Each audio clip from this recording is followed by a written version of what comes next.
Aujourd'hui, j'espère qu'en sortant de cette salle, votre solution, ça va être de bouger et de vous dire à tous vos amis qu'il faut marcher pour rester en santé, car le leitmotiv de notre laboratoire, c'est de donner de la vie aux années et pas des années à la vie. Donc j'espère que ça va vous dire et vous montrer à quel point l'activité physique est la clé dans tout ça. Donc un premier rappel, puisque je l'imagine, vous le savez amplement, il y a de plus en plus de personnes âgées au sein de nos populations. On était autour de 7,9% en 71 et on est dans nos perspectives autour de 25%. Donc jusque-là, c'est-à-dire qu'on va avoir plus d'un quart de notre population canadienne qui va être âgée de 65 ans et plus. Jusque-là, ce n'est pas tant ça le problème, c'est qu'actuellement, lorsque l'on regarde les chiffres de Santé Canada sur les coûts de santé, alors que vous ne représentez moins que 15% de la population, les coûts de santé reliés aux 65 ans et plus sont actuellement de 45%. Donc il faut trouver des solutions pour que ce chiffre diminue, voire n'augmente pas en tout cas, malgré le fait qu'on va presque doubler la proportion de personnes de 65 ans et plus d'ici quelques années. Lorsque l'on regarde ce chiffre, d'où vient-il? Voici un portrait très rapide de qui nous sommes quand nous avons 60 ans et plus. 70% d'entre vous au Canada sont dits autonomes, c'est-à-dire vivant chez eux, dans la communauté ou dans des résidences pour aînés. 5% sont dans un vieillissement réussi, aucune pathologie, aucun problème de vision, de problème articulaire, de vieillissement qui est marqué.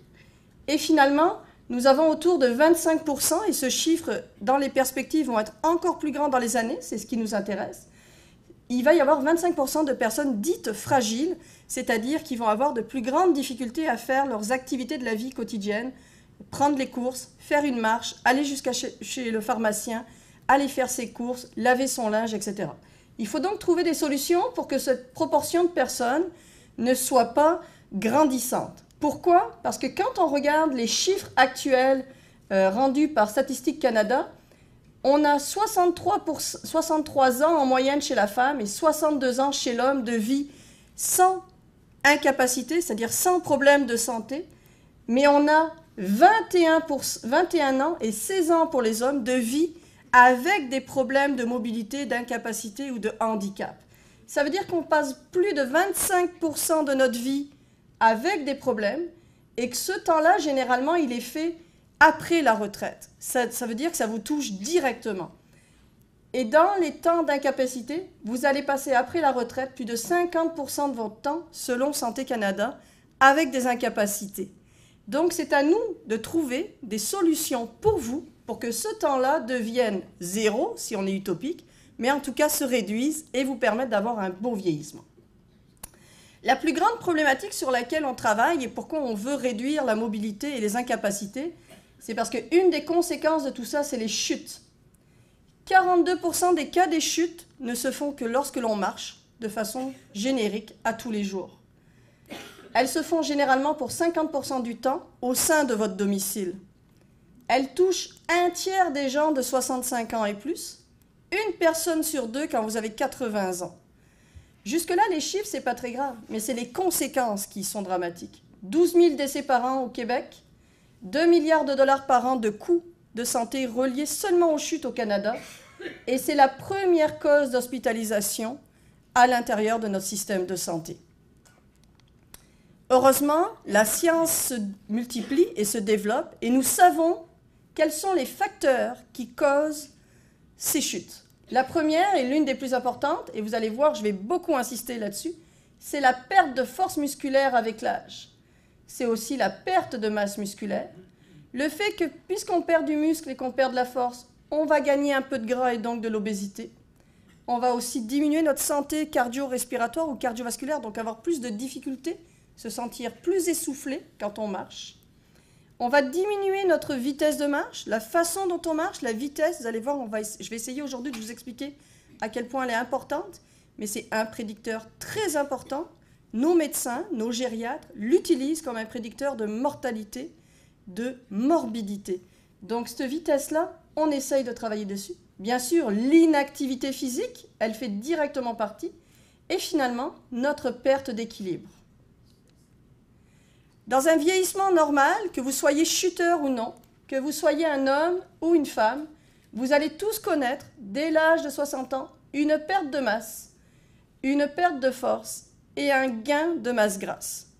Ces trois changements, qui sont normaux et naturels, vont amener à ce qu'on appelle la perte d'autonomie ou la perte de capacité fonctionnelle.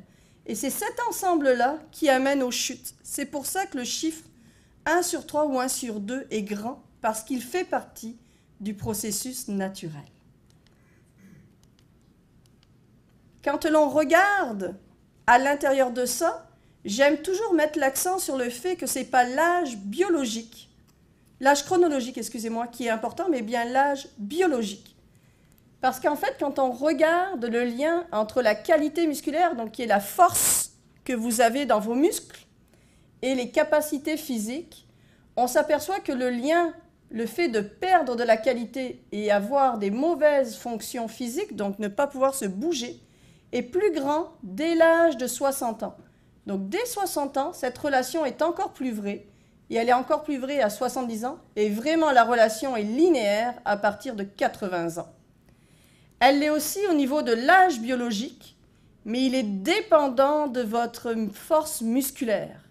Donc c'est pas tant, vous voyez ici les gens de 50 ans, ils ont deux forces différentes et pourtant ils ont le même score de fonctionnalité. C'est vraiment la force, indépendamment de votre âge, qui va vous permettre de rester mobile. Donc c'est vraiment cet aspect-là que l'on étudie et que l'on vise via nos activités physiques. Alors je vous ai dit précédemment, la vitesse de marche, c'est quelque chose que les gériatres utilisent. Pourquoi ? Parce qu'il y a beaucoup d'études, dont la dernière qui a été publiée en 2017, qui montre que le risque de survenue de la dépendance d'ici les 3 années qui suivent est relative à votre vitesse de marche. Si vous avez une vitesse de marche inférieure à 0,6 mètres par seconde, vous allez avoir un risque accru d'augmenter votre dépendance. Donc ça veut dire qu'au jour d'aujourd'hui, en vous regardant, un médecin est quasiment capable de prédire si dans 3 ans, vous allez être en dépendance ou en perte d'autonomie physique et donc avec des besoins encore plus importants. Donc nous, comme on est des kinésiologues, on ne travaille pas post-perte de mobilité, mais bien avant. Qu'est-ce qu'on peut faire avant pour vous éviter d'aller dans le système de soins, pour vous éviter d'aller en CHSLD et dans les hôpitaux? Alors les interventions, pour ça, il y a la médication. Actuellement, malheureusement, il n'y a aucune pilule qui n'existe. Et surtout, avec le nombre de polymédications qu'il y a chez les gens de 60 ans et plus, on ne saurait pas les effets secondaires de rajouter une autre pilule. Deuxième point, la polymédication amène actuellement, et c'est connu, beaucoup d'effets secondaires. Alors aujourd'hui, nous, on travaille sur muscler votre cerveau, vos muscles, votre corps, pour vous garder justement et prévenir ce système qui est lié au vieillissement naturel, c'est-à-dire la perte de masse, de force, qui amène à la dépendance physique. Comme je vous ai dit, votre dépendance physique, elle a 3 gradients. Vous êtes en vieillissement réussi, vous êtes en vieillissement autonome ou vous êtes fragile. Ici, c'est un indice de fragilité. Ici, c'est votre âge et ici, c'est vos niveaux d'activité physique. Vous êtes sédentaire, moyennement actif, modérément actif, très actif. Et ce que l'on remarque, c'est que le niveau d'activité physique, à partir de 65 ans, va déterminer votre risque de devenir fragile. Donc, dans les 25% de la population. Ce que l'on sait surtout, parce qu'on va faire une grande différence, c'est que le temps sédentaire a aussi son influence. Être actif, c'est faire, en moyenne, 3 heures d'activité physique par semaine. Être sédentaire, ce n'est pas être inactif. C'est passer plus de 6 heures, 7 heures par jour en position assise. C'est ça la sédentarité, ce n'est pas être inactif. Donc vous pourriez être actif, vous le voyez ici, et être sédentaire en même temps, puisque ça ne vous oblige pas à ne pas être assis le reste de la journée. Comme, par exemple, nous, les professeurs d'université, on a beau être actifs, notre métier nous oblige, entre guillemets, à être un peu trop sédentaire. Donc, qu'est-ce qu'on regarde sur cette étude qui a été faite par un Canadien, Rockwood, très renommé? Il a montré est-ce que le niveau d'activité des personnes, donc les personnes actives, les personnes inactives et les personnes fragiles, n'oubliez pas 25% de la population, est-ce que leur niveau de sédentarité, moins de 7 heures par jour, entre 7 et 10 heures ou supérieur à 10 heures, pouvait influencer sur la mortalité, donc votre risque de mourir à long terme? Ici, c'est à travers les mois, donc vous voyez, au bout de 120 mois. Ce qu'on remarque, c'est que quelqu'un qui est actif, indépendamment de son niveau de sédentarité, son taux de survie ne va pas être différent. Donc l'activité préserve de la sédentarité, ce qui est déjà un bon point. Pour les gens inactifs, on voit que le déclin, il commence à être plus important pour les gens qui sont plus sédentaires. Mais regardez ici pour les personnes fragiles.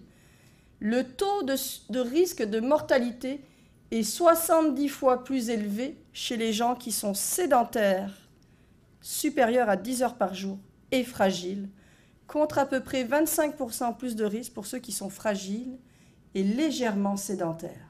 Donc ça montre bien que votre état physique, plus votre habitude de vie en termes d'activité physique et de sédentarité, sont des facteurs qu'il faut combattre pour vous garder en santé et vous donner des vies à vos années. Je vous remontre une autre acétate qui vous explique exactement le même principe. Ici, c'est votre statut en termes d'activité physique. Et ici, c'est qu'est-ce que je deviens. Et ce que l'on remarque, c'est que le fait de devenir actif alors qu'on était inactif, ou le fait, par exemple, ici, d'être faiblement actif et de devenir très actif, ou le fait d'être très actif et de rester très actif, va considérablement diminuer votre risque de mortalité de 20 à 40%. Ça veut dire qu'il n'est jamais trop tard pour commencer. Ce n'est pas parce que vous étiez inactif qu'il ne faut pas commencer. Vous allez gagner 20% par rapport à quelqu'un qui reste inactif.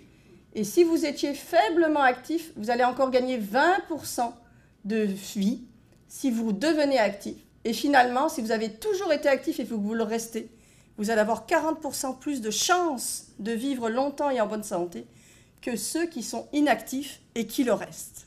Donc ça montre à quel point cette activité physique-là peut être une pilule assez agréable à avaler au quotidien quand on a 60 ans et plus. Maintenant, quels sont ces prédicteurs? Est-ce qu'il y a des recettes miracles? C'est bien beau de dire, faites de l'activité physique, mais qu'est-ce qu'on fait si vous sortez de cette salle? Ce que l'on a remarqué, en fait, c'est que la qualité musculaire, donc votre force musculaire, hein, je vous ai dit, elle est importante, elle est reliée aux chutes.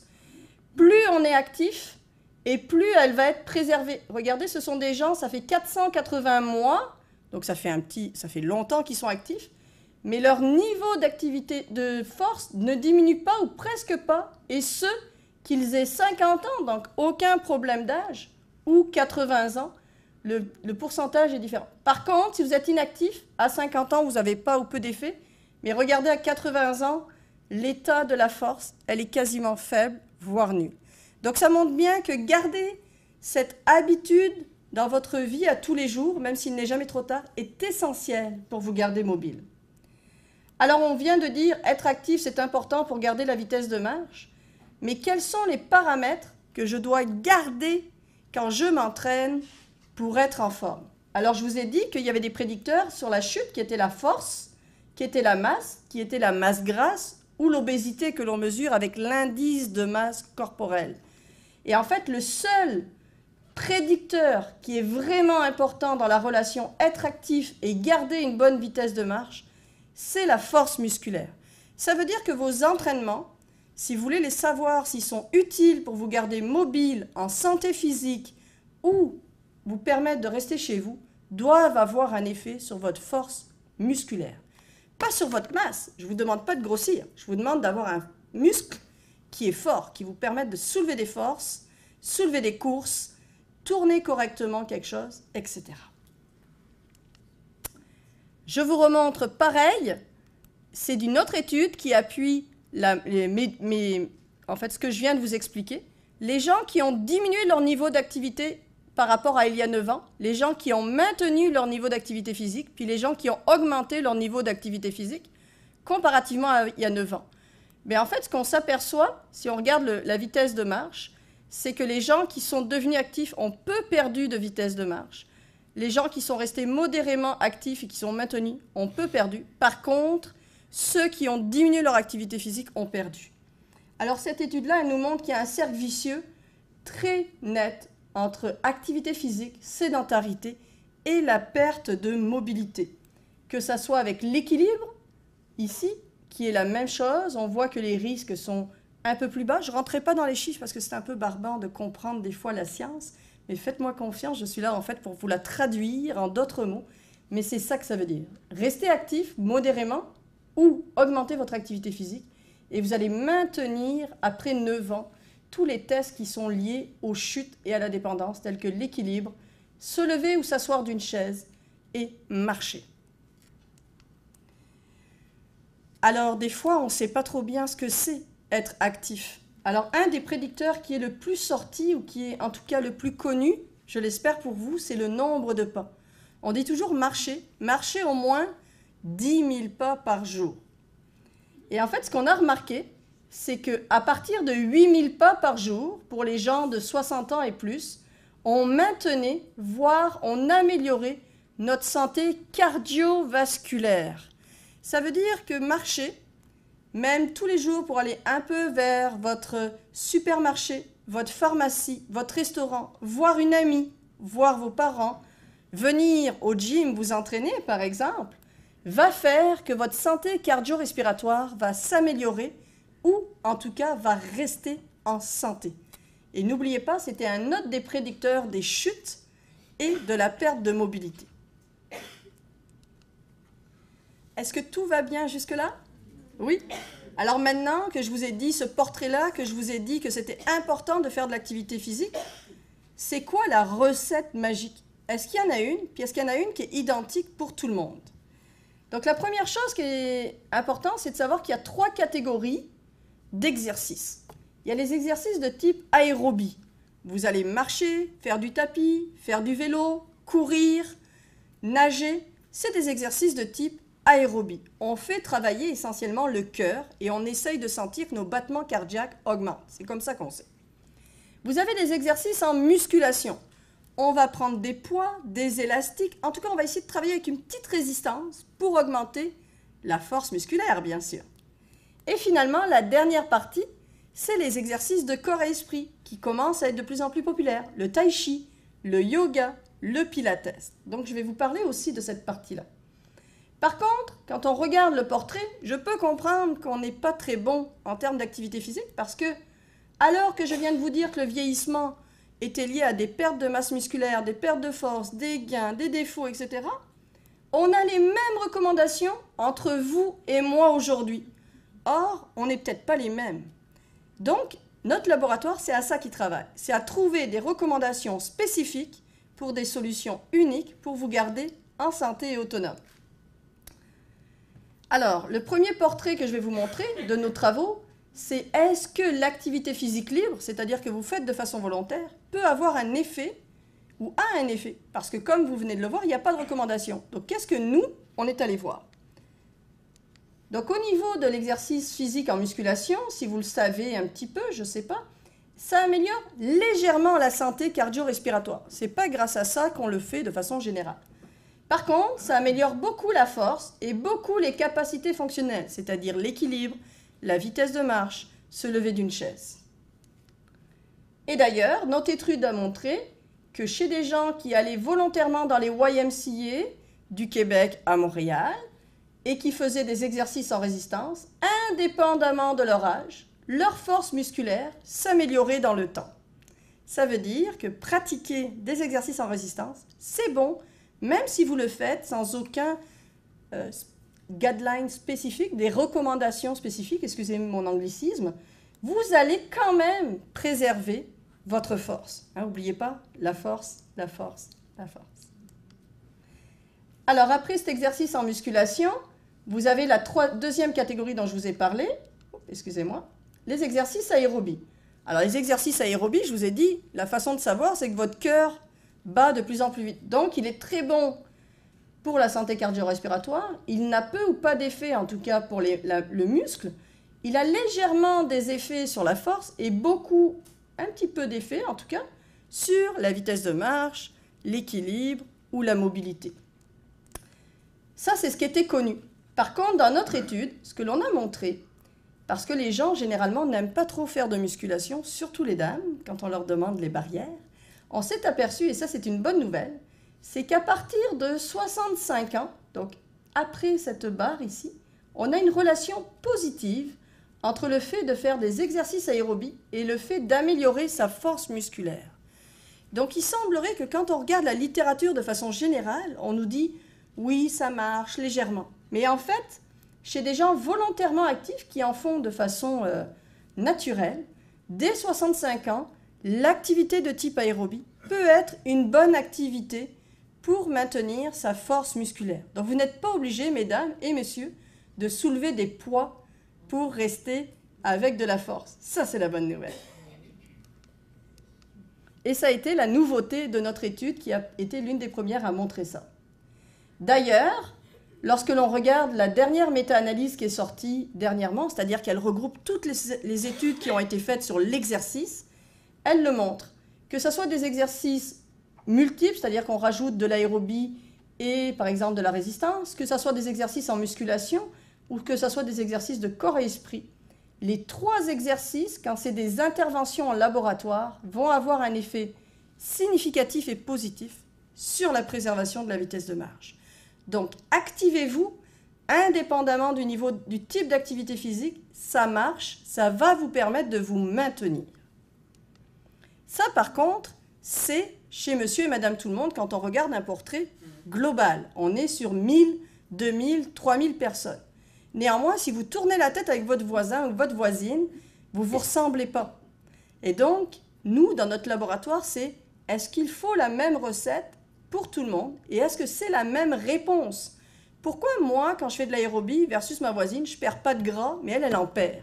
Pourquoi moi, quand je fais de l'exercice en musculation ou en tai chi, je ne gagne pas de muscle ou de force, mais elle est plus en forme? C'est à ça dont on va parler maintenant. Donc en fait, ce que l'on sait et ce qui est en fait au niveau de la littérature bien connu, c'est que malgré que l'activité physique soit connue pour maintenir les capacités fonctionnelles, 70% des hommes de 60 ans et plus, des femmes, excusez-moi, et 60% des hommes de 60 ans et plus sont inactifs au Québec.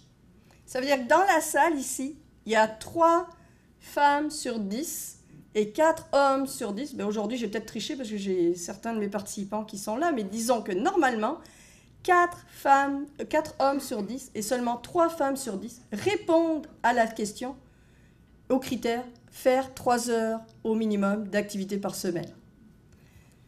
Et les causes, alors qu'ils ont 60 ans et plus, c'est le manque de temps et c'est la peur de chuter.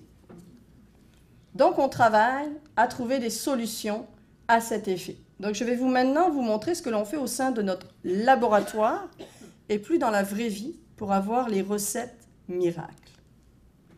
Donc, la première chose qu'on a faite, c'est qu'on a comparé, on est chez des hommes, ils sont obèses légèrement, et on a comparé un exercice aérobie, c'est-à-dire qu'ils ont marché sur un tapis en continu pendant 1 heure. C'est un exercice qui est essentiellement connu pour faire perdre du gras, par exemple, puisque vous vous rappelez-vous, on gagne de l'obésité, donc il faut perdre du gras pour avoir moins de crise cardiaque. Et on les a comparés avec l'exercice en musculation, qui lui, normalement, est connu pour la masse et pour la force musculaire. Quels sont nos résultats? Eh bien, surprenamment, tout le monde, qu'il soit dans l'exercice de type aérobie ou dans l'exercice de type musculation, va perdre du gras au niveau gynoïde. Le gynoïde, c'est les hanches. Tout le monde va perdre son gras là, indépendamment du type d'exercice. Mais encore plus surprenamment, au niveau de l'abdomen, donc de la taille, là où il y a le gras le plus mauvais pour les santé cardio-respiratoires, c'est là où c'est lié aux crises cardiaques, par exemple, et aux problèmes de cholestérol, et aux problèmes de diabète. Eh bien, c'est l'exercice en musculation qui est plus efficace chez des hommes. Pourtant, je viens de vous dire que c'était connu que c'était l'inverse. Ça vous montre que la recette, quand on a 65 ans et plus, elle ne peut pas être vraie avec les généralités qu'on connaît chez les gens de 19-65 ans. C'est à ça que servent nos travaux et ça montre aussi que la masse grasse totale, donc à travers tout le corps, elle ne diminue que chez les gens qui ont fait de l'exercice en puissance. Lorsque l'on regarde... Hop, la masse maigre, eh bien, comme il était attendu par la littérature, seul le groupe avec l'exercice en musculation a perdu de la masse maigre et cette perte est vraiment très importante. Elle est beaucoup plus importante que ceux qui étaient dans un exercice de type aérobie. Donc pour ça, on a bien confirmé la littérature, seul l'exercice en musculation a un effet sur notre muscle. Qu'en est-il de la force? Si ça s'en vient, voilà. Pareil, c'est le groupe qui était en musculation qui a gagné de la force. Aucun effet sur le groupe aérobie. Finalement, lorsque l'on regarde la santé cardio-respiratoire, on aurait pensé que c'était le groupe en aérobie qui allait gagner. Je viens de vous dire que c'était ça, le signal de l'aérobie, c'est qu'on a le cœur qui bat, donc une meilleure santé cardio-respiratoire. Eh bien non, chez des hommes de 65 ans et plus et qui sont obèses, c'est l'exercice en puissance, en musculation donc, qui va avoir un effet et un effet significatif pour améliorer. Finalement, lorsque l'on regarde les tests de mobilité, monter des escaliers, le nombre sur 20 secondes, se lever d'une chaise 10 fois le plus rapidement possible, ou finalement marcher, quelle est notre vitesse de marche, seul le groupe avec l'exercice en musculation va s'améliorer après une intervention. Donc, messieurs, si vous avez une légère obésité, 65 ans et plus, il semble que l'exercice en puissance, donc en musculation, va être le plus efficace pour vous. Et c'est exactement le premier message clé que je voudrais vous dire. Il faut penser à ce que l'exercice en musculation va être plus efficace pour vous, messieurs. Alors, on vient de dire les types, mais rappelez-vous, je viens de vous dire qu'une des barrières pour faire de l'activité physique, c'est le manque de temps. Alors, on ne lâche pas les exercices aérobies. Il y en a des continus, je viens de vous le montrer, mais il y a un nouveau petit dernier qui est arrivé il n'y a pas si longtemps que ça, qui s'appelle l'exercice à haute intensité et par intervalle. Quelle est sa différence?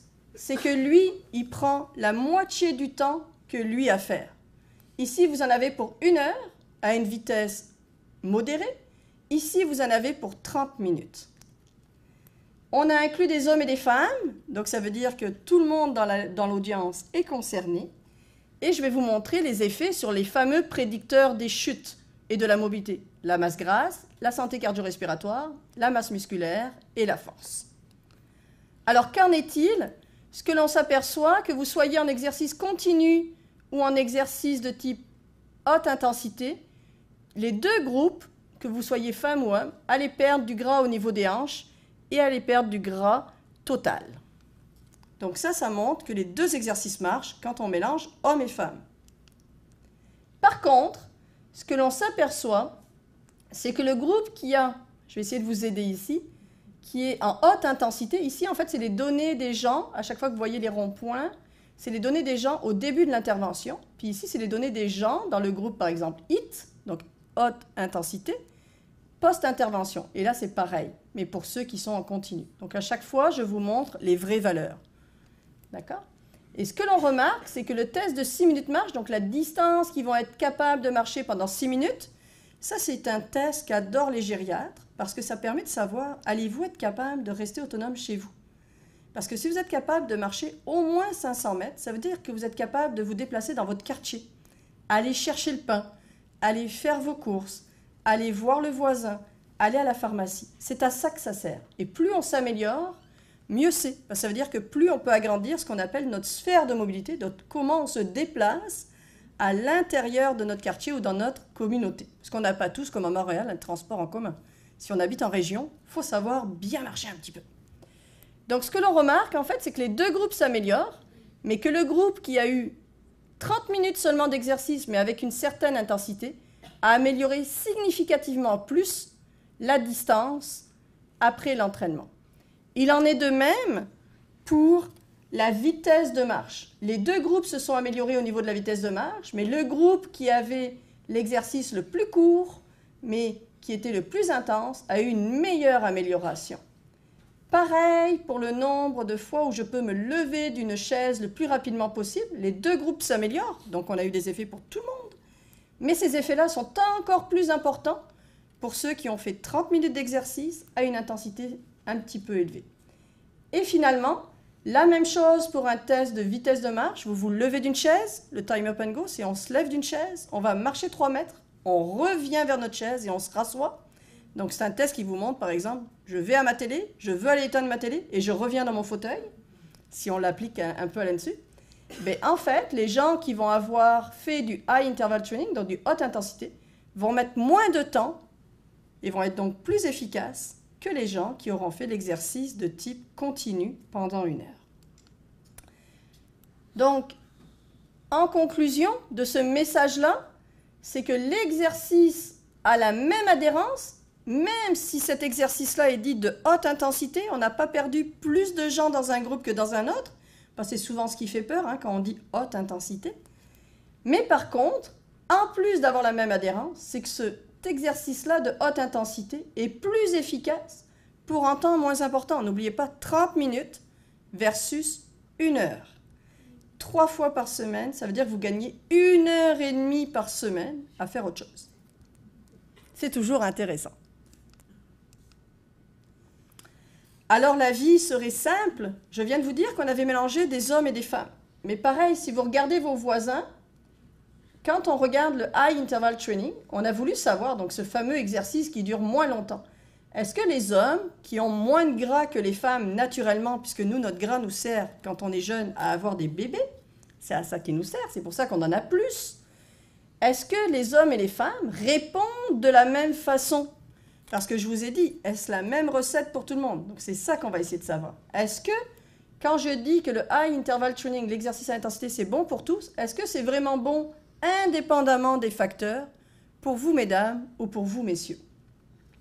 Alors, ce que l'on remarque, c'est qu'au niveau de la santé cardio-respiratoire, donc le VO2 pic qu'on appelle, nous, en sciences, mais santé cardio-respiratoire, les deux groupes, que ce soit des hommes ou des femmes, s'améliorent significativement.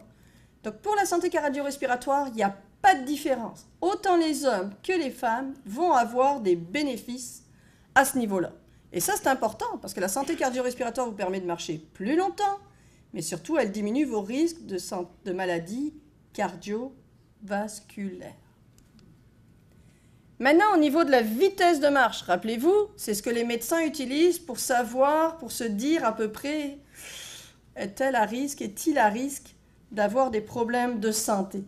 Les deux, que vous soyez un homme ou une femme, vous allez significativement améliorer votre vitesse de marche après un entraînement de haute intensité et seulement après 30 minutes. Par contre, par les mécanismes par lesquels vous allez améliorer ces facteurs, donc la vitesse de marche et votre santé cardio-respiratoire, semblent différents que vous soyez un homme ou une femme. En effet, et assez surprenamment, parce que même pour nous qui sommes des physiologistes de l'exercice, nous ne pensions pas à cette théorie, mais bien l'inverse, c'est les hommes qui vont perdre plus de gras que les femmes suite à l'exercice, alors que je viens de vous dire que les hommes en avaient moins. C'est quand même très injuste. Ils en ont moins et en plus, c'est eux qui en perdent. Par contre, c'est injuste pour eux, mais la masse, ils en perdent aussi donc au niveau total ou au niveau des jambes. Par contre, ce qui est intéressant, c'est que je vous ai dit que le prédicteur des chutes, en dehors du gras, c'était la force. Puis que la force, elle était liée aux vitesses de marche, elle était liée à la mortalité. Eh bien, c'est seulement les femmes qui vont s'améliorer au niveau de la force de préhension ou de la force des jambes, alors qu'on en a moins normalement. Donc, on devrait partir avec un plus petit écart et peut-être monter moins haut. Donc, nous, ça a l'air que finalement, les façons de s'améliorer notre vitesse de marche, les hommes perdent du gras, puis nous, on va améliorer notre force. Pas notre poids, notre force. Donc, en conclusion, ce qu'on dit, c'est que indépendamment pour un homme ou pour une femme, la vitesse de marche et la santé cardio-respiratoire va s'améliorer, mais elle va s'améliorer à travers des différences. Les forces pour les femmes, puis le gras pour les hommes. Or, si vous aviez été avec un professionnel qui n'est pas spécialiste en vieillissement, il vous aurait dit que c'était sûr que vous, mesdames, vous alliez perdre du gras là-dessus. Et là, il est en train de se tromper. Parce que, pour des raisons diverses, on est en train d'étudier les mécanismes, mais il y a des mécanismes cellulaires, on n'en rentre pas aujourd'hui là-dessus, qui font que les femmes répondent moins ou pas. Mais le bon message, c'est que le gras, à partir d'un certain âge, il nous sert aussi à nous protéger. Quand on va aller à l'hôpital, il faut des réserves, et c'est le gras qu'on peut aller manger, etc. Après un certain âge, bien sûr. Donc il n'est pas si méchant, mais il ne faut pas non plus en avoir trop. Le problème à l'intérieur de cette composition corporelle, c'est que si vous regardez votre ami à côté de vous et que vous faites le même poids, on va dire 70 kg, ça se peut que dans le 70 kg de votre ami de gauche, elle n'ait que 40 kg de muscles, mais que vous en ayez 60 kg. Ça fait qu'il y en a une qui a 30 kg de gras, puis qu'il y en a une qui a 10 kg. Donc ça, c'est ce qu'on appelle l'obésité. Et il y en a certains qui, en plus de l'obésité pour un même poids, vont avoir ce qu'on appelle une perte de force, qu'on appelle la dynapénie. Et comme ces mécanismes sont naturels, on a voulu savoir, et qu'elles touchent une personne sur 4 au Québec et au Canada, comme le montre le petit graphique, et qu'elles sont plus reliées à un déclin de capacité fonctionnelle quand ils sont combinés, on a voulu savoir s'il y avait des exercices qui étaient efficaces pour prévenir, chez ces 25% des 65 ans et plus, la mobilité. Alors, on a regardé l'exercice en musculation, et ce qu'on a fait, c'est qu'on a comparé des gens qui sont juste obèses, puisque 70% des Canadiens âgés ont une obésité, pas forcément reliée à l'IMC. Connaissez-vous l'IMC, l'indice de masse corporelle, hein? Le poids divisé par la taille en mètres au carré, puis quand il est supérieur à 30, on est en obésité, puis quand il est supérieur à 27, on est en surpoids. Sauf qu'on s'est aperçu qu'avec le vieillissement, ben, cet indice-là n'est pas un bon indice, parce que vous pouvez garder le même poids et finalement, dans les années, perdre de la masse puis gagner du gras. Mais votre poids, là, il n'a pas bougé. Alors, c'est ça qu'on a regardé. C'est les gens qui sont obèses versus les gens qui sont obèses avec le pourcentage. Mais l'obésité, elle a été faite ici avec l'IMC et finalement la dynapénie, donc avec la force. Hein, je vous ai dit, c'est très important. Donc, on a voulu voir l'exercice en musculation, vu qu'au tout début, je vous ai dit qu'il était plus efficace que l'exercice aérobie continu. Est-ce qu'il a encore plus d'efficacité ou est-ce que c'est différent que l'on soit juste obèse ou que l'on soit obèse puis qu'en plus on ait une petite force? C'est ça la question. Parce que ça ne se voit pas quand vous êtes face à moi, si vous êtes l'un ou si vous êtes l'autre. Mais il faut le savoir. Donc qu'est-ce que ça nous dit? On va essayer de lire ici les réponses. Hein, ça va être plus simple. Ça nous dit que les gens qui sont juste obèses améliorent plus leur santé cardio-respiratoire, donc la santé cardiovasculaire, le cœur, que les gens qui sont et dynapéniques et obèses. Ça veut dire que, si vous le regardez ici, excusez-moi, seulement ce groupe-là s'améliore, pas l'autre. Donc la présence de la dynapénie empêche une amélioration dans un exercice en puissance. Et cela est inversement vrai pour l'équilibre. Rappelez-vous, c'est un autre prédicteur de la mobilité. Quand vous êtes et dynapénique, donc petite force et obèse, et que vous faites un programme d'exercice, vous allez améliorer significativement plus votre temps en équilibre que si vous êtes juste obèse. Vous voyez, ils vont améliorer de 21% contre 6% pour les gens qui sont juste obèses. Donc ça montre bien que même si on se ressemble et qu'on est dans la catégorie des pommes, une pomme Gala ou une pomme Granny Smith, ben finalement, ça ne fait pas la même chose suite à un entraînement. D'accord, hein? La Granny Smith peut être juste les obèses, puis la Gala peut être les obèses et dynapéniques. D'accord? Ou la Macintosh, si vous préférez. Cela est vrai aussi pour la force musculaire.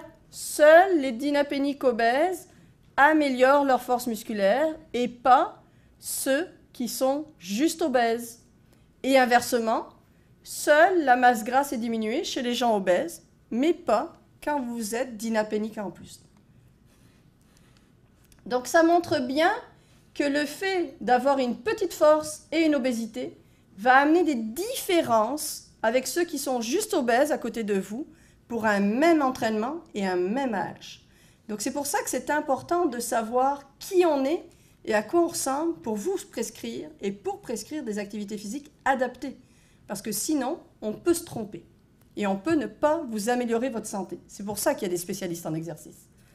Donc la réalité, c'est que les capacités fonctionnelles et la force sont améliorées seulement chez les dynapéniques obèses et que la santé cardio-respiratoire, donc la masse grasse et le cœur seulement chez le groupe obèse. Donc, dépendamment des objectifs, vous n'avez pas les mêmes effets sur votre santé, même si les deux groupes ont des bénéfices. Les deux ont profité de l'activité physique. C'est pour ça qu'on dit toujours que l'activité physique, c'est bénéfique. Mais dépendamment de ce que votre médecin voulait vous prescrire, pourquoi ou comment, votre façon d'être à l'intérieur va influencer ce que vous améliorez. On est bon là-dessus? On ne désespère pas. Ça veut dire qu'il y a des réponses pour tout le monde et qu'elles sont toutes différentes, mais qu'il y en a toujours une. L'autre exercice, c'est le tai chi.